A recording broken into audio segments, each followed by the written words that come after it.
அருள் நிறைந்த சன்மார்க்கர் ஆள்க, கருணையில்லா ஆட்சி கடிகை ஒழிக, அருள் நிறைந்த சன்மார்க்கல் ஆள்க.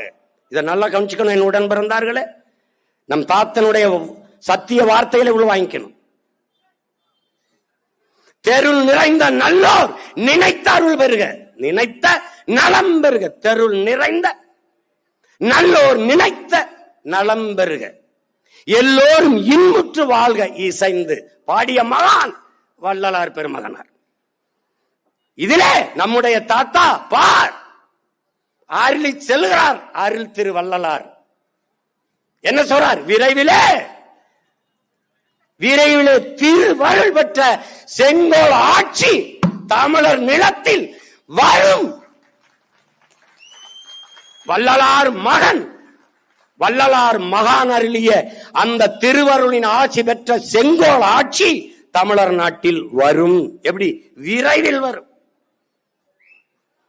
அன்று என் தமிழ், எங்கள் தமிழ் தன்மை பெற்று வன்மை பெற்று வளமுற்று இந்தியாவையே ஆளும்.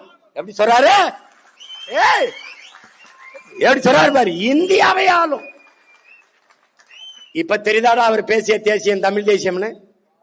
அடுத்தது சொல்றாரு, இதை ஏற்போர் மறுப்போர் எவர் இருப்பினும் என் அன்னை தமிழ் ஒரு நாள் விரைவில் அரியணை ஏறுவாள் என்று சொல்ற.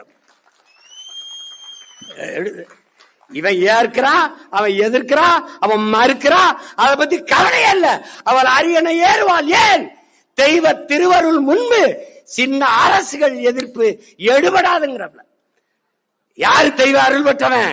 தெய்வ திருமகன் அருள், வள்ளலார் அருள், திருமுருக பெருமான் அருள், வீரமா காளி அருள் பெற்ற ஒரே மகன் பிரபாகரன் மகன் நான் தான் இருக்கேன்.